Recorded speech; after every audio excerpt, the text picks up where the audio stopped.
Back in the trusty F16 Viper in a BVR fight against MiG-29 Fulcrum.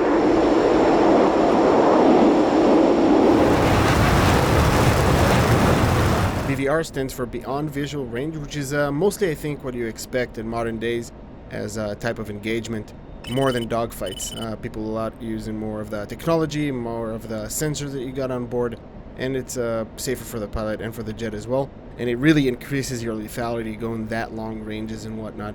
And it does involve some tactics. It does involve some pilot skill. And I'm going to talk about one of those tactics later on. I'm going to have the opportunity to present it. It's a new tactic that I think, well, it's not new, but it's new for me because now I'm starting to implement it in DCS, and it's really challenging for the bandit.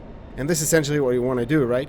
You want to challenge everything, every aspect of his engagement. I want him to work the radar. I want him to work his situational awareness. I want him to work his weapons. I want him to work his jet. I don't want to make it any easy for him. I want him to work every aspect of this engagement to make it as hard as possible for him in order to get the edge. And the F-16 is definitely one of the ones that are capable of doing that. I really like this jet. And if you guys have the chance, man, I think it's one of the better ones. I already have him pinged on data link. This is the screen to the right here. I'm going to work with the data link quite a bit on this one in order to maintain situational awareness, or SA for short. And I'm not going to abuse the MAR. I'm not going to go inside the MAR. I'm actually going to try to pull him in, but I really going to not going to get into the MAR. The MAR is the minimum abort range, which is the last place that you cannot outrun a missile, which on the deck is going to be 10 miles. It's going to change according to altitude, but on the deck it's going to be 10 miles. So I'm not going to go within 10 miles on the deck while I'm in this engagement. I'm going to try to push him defensive. He already got me locked. I don't have the option to lock him on radar yet. This is again the screen to the left here. He broke that. Okay, he's locking me again. He carried the 77-1, the R77-1, which is kind of equivalent to AMRAAM according to as far as I go to range and whatnot. But he is lower than me, so I don't think he have the option to launch yet.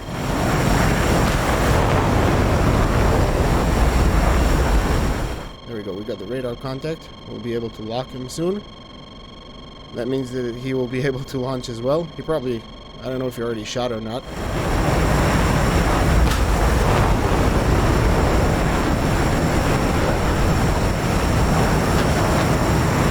That's it. I got him locked. And I'm going to give him a Fox 3. And I'm going to defend.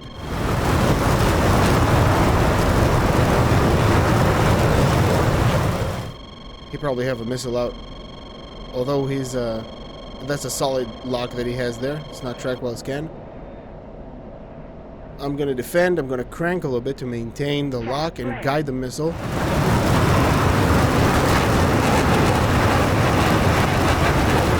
As long as possible. Broke the lock. Never mind. If you broke the lock, that's it. Just go cold. Be safe. Be safe. Go cold and outrun that missile.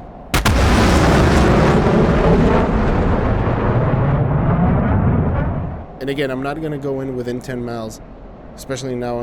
Not on the deck here because I don't want to die. You cannot outrun a missile. It's going to be very dangerous. And I'm going to recommit.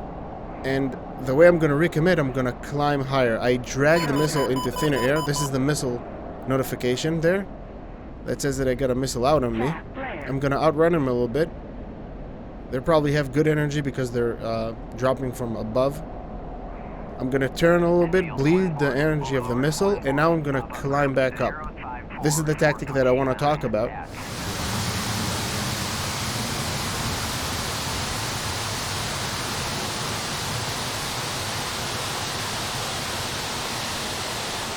So I'm going to climb right away and actually drag the missile back up. Now he's need to push against gravity as well. After he fought it and more thicker air at low altitude, now I'm going to pull him back up. I already got him pinged on data link. I know where he is. This is how I'm going to maintain situational awareness for this engagement. Got him in radar. I'm going to try to lock him. There we go. Got him locked. I'm going to push in a little bit. Going to get closer. He already got me pinged, so he already recommitted.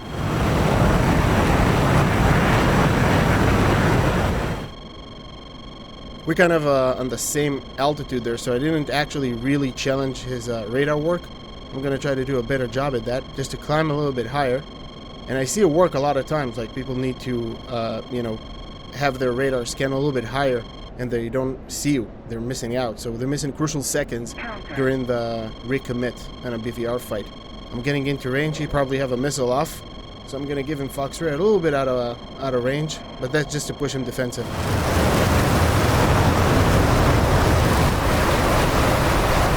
I'm going to go cold immediately because that was a 17 miles launch. It's getting pretty dangerous. As closer you go, the missile is going to be more dangerous for you.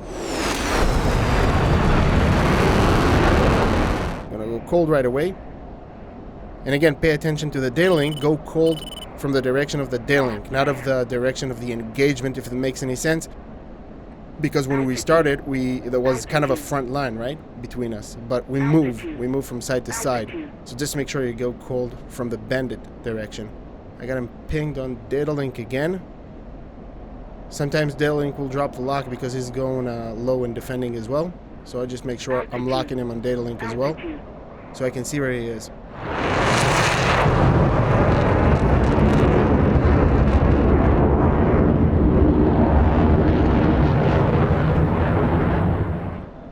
Recommit. I use the mountain there to make sure to break the lock. So if you have that topography advantage, make sure to use it. That missile, I can't see where is it coming from. I don't see an RWR that direction. Well, it's a little bit from my...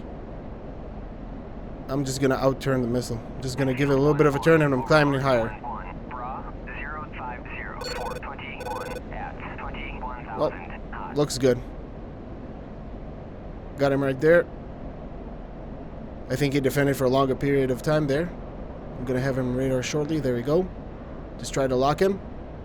He's taking a little bit of a time to lock me. I think it's because he's searching me on radar. There you go. I didn't take a good advantage of that one. Fox 3, and I'm going to defend again because this is 16 miles.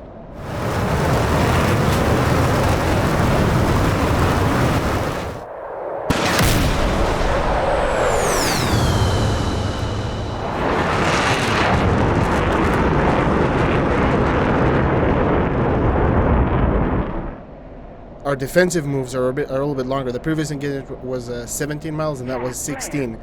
That means that we only closed 1 mile toward each other. So our defensive moves are pretty aggressive, as you can tell, because we're not closing in the distance as fast, which is good for me. I know that I'm doing a good job, but it also tells me that he's doing a good job as defending, right? I'm going to use the topography to the best of my ability here, again, to break the lock as fast as possible. And then to climb back up. I'm on the deck, so the missile is tracking me on the deck. I'm just gonna bleed the missile energy by turning side to side a little bit. Missile is still on me while I'm climbing up. So after I drag that missile on the deck and spend a little bit of the time there, I'm gonna climb back up.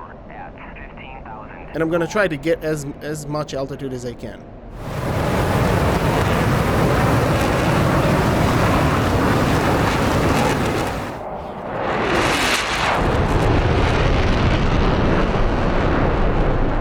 Because that's going to increase the missile range that I'm going to shoot at him, and also going to challenge his radar. I want him to work in order to find me.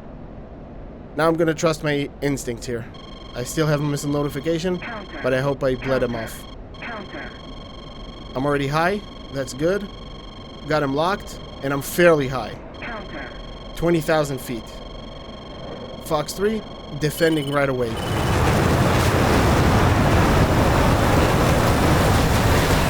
From 20,000 feet at 17 miles, that's going to be really dangerous for him.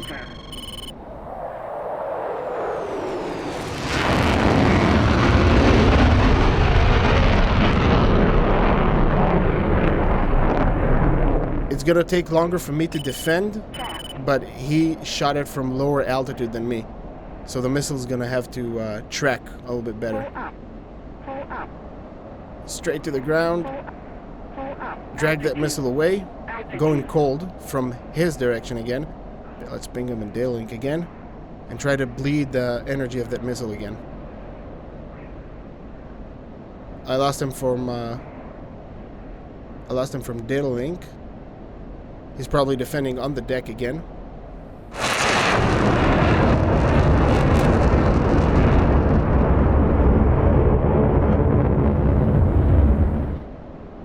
This is actually good. If he's defending like that, I'm gonna climb as high as possible now. Again, trust my instincts here that I bled the missile off. And it's a little bit of experiment, right? You're gonna have to kind of work on that. I already have him on radar. There you go. Got him locked. And again, managed to climb high. And come on. You see, he's not locking me. He's taking longer time to lock me. He needs to search me on radar. He needs to find me. I'm gonna wait with that one just to give him a good, for sure, Fox 3 in order to really make it dangerous for him. There we go, Fox 3, and I'm defending. By the way, I'm out.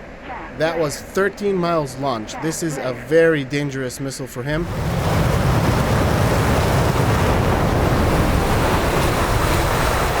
And I'm gonna crank a little bit. He didn't got me locked, so I think he actually didn't find me. Just challenge his sensors, challenge his workload. Put everything that you can on him. Challenge everything that you can. Open as much directions as you can. Change your altitudes. Make him work the radar. Make him work everything. That was a very, very dangerous launch for him. And now I'm actually going to recommit. I don't got a lock tone, so I hope he didn't shot a missile. I'm just going to chase him down. I'm getting ready with that Fox 2. I got him pinged on data link. Last location so that he is inside the mountain. And he is gone from data link. I think we got him. What is that? No, this is an enemy AWACS there. I think we got him.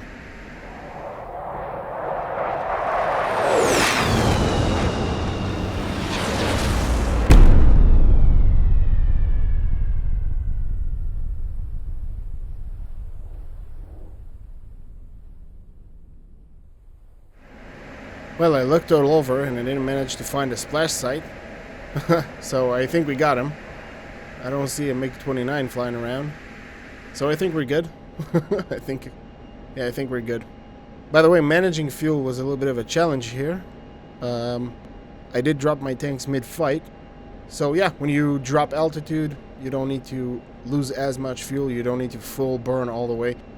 Just, I'm using the burner mostly to get away from the missile, but other than that, yeah, it looks good. And our fuel stage, 4,000 pounds. Enough to go back home. Hope you guys enjoy. See you in the next one.